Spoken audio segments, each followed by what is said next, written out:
Halo semuanya, saya Dr. Yo. Kali ini kita akan membahas tentang penyebab utama terjadinya suatu penyakit parestesia.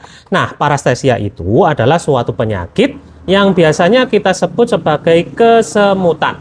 Nah, ini diakibatkan oleh karena suatu abnormalitas dari sensasi saraf yang diterima oleh otak.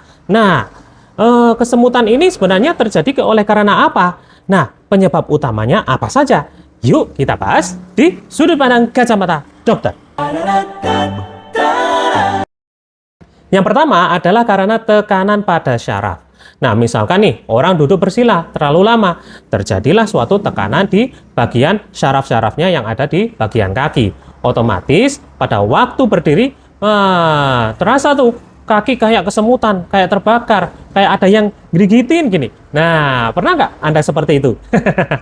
Nah, atau bagi Anda yang pernah tidur dengan tangan yang tertindih. Nah, di bagian sini nih, misalkan. Nah, di sini ada suatu saraf juga. Nah, saraf di sini kalau tertindih, otomatis akan terjadi suatu gangguan. Di sini pula akan terjadi penyakit parestesia tadi. Yang kedua, bisa karena gangguan sirkulasi darah. Teman-teman pernah nggak? Misalkan pada waktu kecil itu pakai karet. Nah, pakai karet gelang nih. Nah, kayak gini. Nah, karet gelang dikaretkan seperti ini di bagian tangan. Nah, seperti ini. Terus lama-lama jadinya di sini membiru, ya.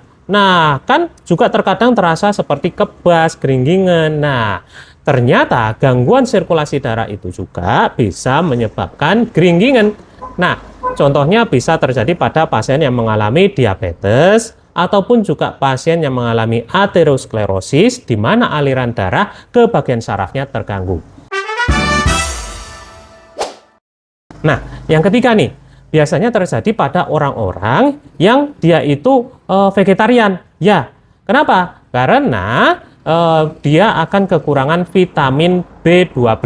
Nah, vitamin B12 ini biasanya kita jumpai pada daging, entah itu daging sapi, kambing, ayam, dan juga telur ataupun susu.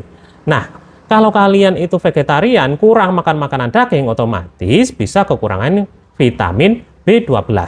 Bisa juga B1 dan juga B6. Dan magnesium serta kalsium pun juga sangat penting untuk syaraf kita. Nah, terus kemudian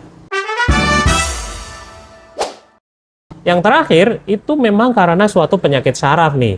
Penyakit saraf ini juga bisa terjadi oleh karena diabetes tadi. Karena terlalu lama gangguan sirkulasi darah, otomatis sarafnya mati.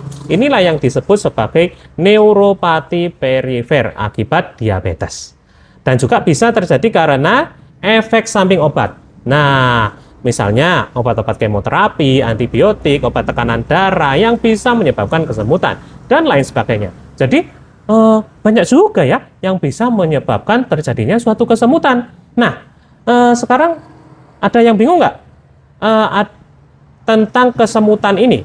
Apakah kesemutan ini ada yang normal, ataukah kesemutan ini karena suatu gangguan penyakit? Bagaimana cara membedakan antara kesemutan yang fungsional dengan kesemutan yang patologis? Nah, yuk kita lihat di video-video berikutnya. Jangan lupa follow channel saya ya. Terima kasih, saya Dr. Yo. Wassalamualaikum.